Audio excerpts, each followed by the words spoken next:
Quero falar agora sobre Hugo Souza, o grande herói, mais uma vez, da classificação do Corinthians para as semifinais do Campeonato Paulista. E dá para dizer que a noite do corintiano, nesse domingo, foi perto da perfeição.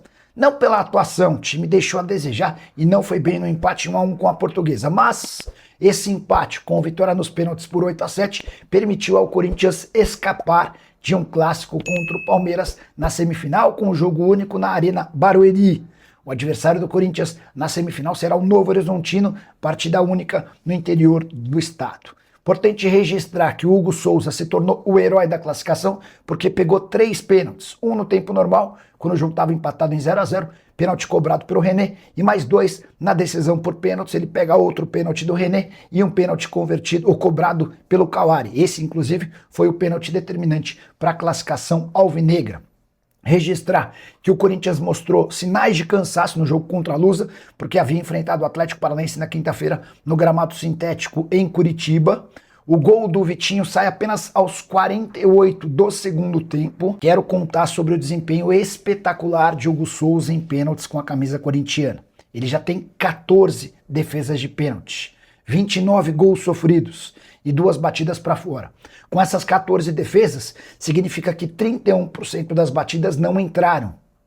35,5% se a gente considerar também os 2 pênaltis cobrados para fora. Léo Jardim, goleiro do Vasco, que tem bom desempenho em cobrança de pênaltis, tem um percentual de 20% de defesas de pênalti, contra 31% do Hugo Souza. O Hugo acaba de se tornar o terceiro goleiro que mais defendeu pênaltis na história do Corinthians. Com essas 14 cobranças, ele superou o Gilmar dos Santos Neves. O Cássio, com 32 defesas de pênalti, lidera. O Ronaldo Giovanelli é o segundo com 27. A grande diferença é que o Cássio pegou 32 pênaltis em 712 jogos. Ronaldo Giovanelli pegou 27 pênaltis em 602 jogos. Já o Hugo pegou 14 pênaltis em apenas 102 jogos. Você levaria o Hugo Souza para a seleção brasileira? Qual o tamanho do goleiro do Corinthians? Já usa o espaço para comentário e registre sua opinião. Só não esquece de deixar like, de se inscrever no canal. Preciso te falar agora sobre um zagueiro brasileiro de apenas 24 anos de idade, canhoto, perto de ficar livre no mercado. Eu me refiro a Lucas Fasson, atleta revelado na base do São Paulo, que chegou a passar rapidamente pelo Chile para que depois se transformasse em reforço do Atlético Paranaense. Ele pertence ao Lokomotiv Moscou da Rússia e tem contrato apenas até junho, ou seja, o Fasson já pode assinar um pré-contrato para jogar em qualquer clube do Brasil ou do exterior sem custos a partir de 1º de julho. O Botafogo e o Internacional hoje são os maiores interessados na contratação do atleta, que é titular absoluto lá na Rússia. Ele havia sido contratado pelo Lokomotiv por 3 milhões de euros. Já dá para imaginar que o Lokomotiv vai perder esse dinheiro, até porque o atleta brasileiro não tem dado sinais de que pretende renovar seu contrato. A menos que o Lokomotiv ofereça um caminhão de dinheiro nessa reta final de contrato, a tendência é que ele retorne ao Brasil, e interessados não devem faltar. Qualquer novidade sobre o Lucas Fasson e eu conto para vocês, beleza? Hora de falar sobre o Corinthians, que tenta a contratação de uma joia do Mirassol, Christian Araújo. Meio atacante que disputou com a camisa 10 do Mirassol a Copa São Paulo de Juniores. Ele termina o torneio com 16 anos, mas começa com 15, foi alvo recente do Timão. Posso assegurar que o Corinthians procurou o Mirassol com proposta oficial para a compra do atleta. Os valores da negociação, incluindo bônus, poderiam chegar até R$1 milhão, mas o Mirassol decidiu rejeitar a proposta, como já havia feito com a oferta do Hoffenheim no início dessa temporada. Flamengo, Atlético Mineiro, Vitória e Grupo City são outros interessados no jogador, que havia feito boa parte de suas categorias de base no Palmeiras, mas havia sido contratado pelo Mirassol em 2025. Só para completar, importante contar que o Corinthians deve ter o retorno de Breno Bidon para a partida contra a Portuguesa nesse domingo. O volante, que virou desfalque nos últimos jogos por conta de um estiramento no músculo posterior da coxa direita, treinou normalmente nessa sexta-feira e só não joga se Dorival Júnior não quiser. Kevin Viveiros pode virar reforço do Corinthians. O atacante colombiano de 25 anos de idade, que faz sucesso com a camisa do Atlético Paranaense, passou a ser pedido por torcedores do Corinthians nas redes sociais. A mobilização foi tão grande que até virou debate dentro do Corinthians. Antes de gravar esse vídeo, consultei uma pessoa do departamento de futebol e ela assegurou que, apesar de bom jogador, Kevin Viveiros está completamente descartado, tudo por causa da questão financeira. colombiano foi comprado do Atlético Nacional por 5 milhões de dólares. O Atlético Paranaense gastou 27 milhões e meio de reais para fechar com o atleta no ano passado. O Viveiros, inclusive, se tornou o reforço mais caro da história do Atlético Paranaense, superando os 24 milhões de reais que haviam sido gastos em Vitor Roque. Hoje, certamente o Atlético Paranaense não negociaria o Viveiros por menos de 10, 11, 12 milhões de dólares. E não há nenhuma chance de o Corinthians fazer um investimento desse tamanho, primeiro porque não há dinheiro. Depois, porque se houvesse, a busca seria por outro tipo de jogador. Viveiros, que na atual temporada soma 4 partidas com 2 gols e 1 assistência. Na temporada passada, sua primeira com a camisa do Furacão, 25 jogos, 10 gols e 3 assistências. Também me perguntaram sobre Mastriani, centroavante que não vai ficar no Atlético Paranaense. Esse nome não agrada. A avaliação é de que não é um jogador para o nível do Corinthians. Dorival gostaria de contar com mais 2 atacantes, um meio-campista e mais um defensor. Difícil imaginar que até o fim da janela de transferências, Corinthians atenda a tantos pedidos de reforços. E você acha que o Timão precisa de que nível de contratação? Já usa o espaço para comentário para registrar. Não esquece de deixar like e de se inscrever no canal para explicar todos os detalhes do acordo entre Corinthians e Labiad. O meio atacante marroquino, que tem dupla cidadania, é também holandês. Ele chega ao Corinthians para ganhar 400 mil reais por mês.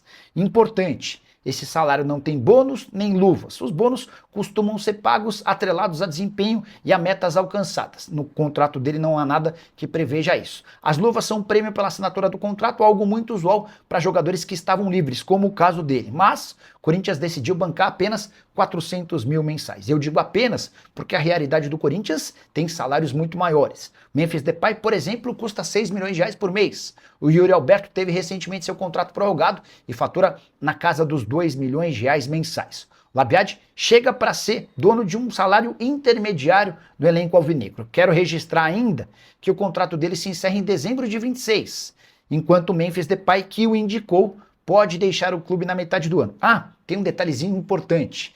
Se o Labiad fizer pelo menos 50% dos jogos do Corinthians daqui até o fim do ano, e por cada um desses jogos estar em campo em pelo menos 30 minutos, o vínculo dele é prorrogado até dezembro de 2027, nas mesmas condições que eu citei. Bom ou mau negócio? Já uso o espaço para comentário para registrar sua opinião. Só não esquece de deixar like, de se inscrever no canal. E o Corinthians vai precisar vender pelo menos um jogador na metade do ano. Isso está decidido entre o presidente Osmar Stabile e o diretor executivo de futebol Marcelo Paz. Tudo por causa da necessidade de entrada de dinheiro. Marcelo Paz foi categórico a explicar esse caso, abre aspas para ele, não teve nada sobre o Bidon até agora. Pelo André, sim, houve procura, mas nenhum jogador sai agora, não tem a menor chance. Eles continuam no clube. Só que na janela na metade do ano é necessidade. Vai ter venda. O Corinthians precisa vender atletas por uma questão orçamentária. O Dorival sabe, o presidente, que é o líder desse processo, sabe. Hoje o clube está com tudo em dia. Foi paga a premiação da Copa do Brasil, da Supercopa, direitos de imagem e salários. Também por isso precisamos vender jogadores, disse Marcelo Paz em uma entrevista à ESPN. Queria acrescentar alguns detalhes importantes. Você, torcedor corintiano, não deve sonhar com transferências de 40, 50 milhões de euros para atletas, por exemplo, como Breno Bidon e também André. Hoje esses dois, ao lado do Yuri Alberto, são os atletas mais valorizados do elenco alvinegro.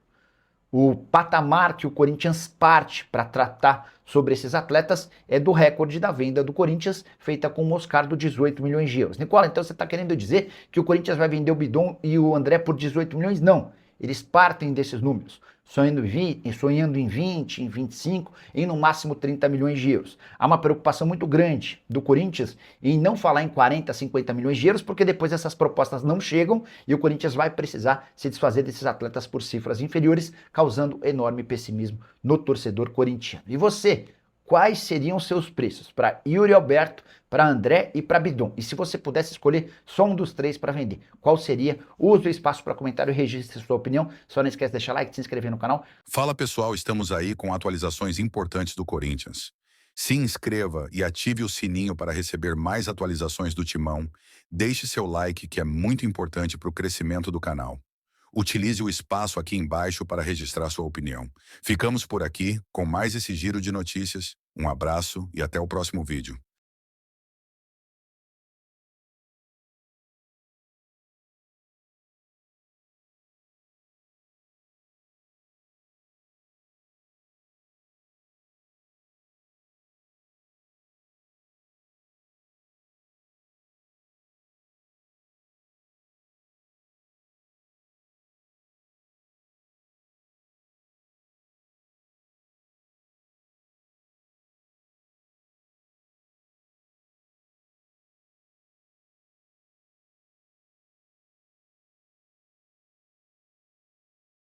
Fala pessoal, estamos aí com atualizações importantes do Corinthians. Se inscreva e ative o sininho para receber mais atualizações do Timão. Deixe seu like, que é muito importante para o crescimento do canal.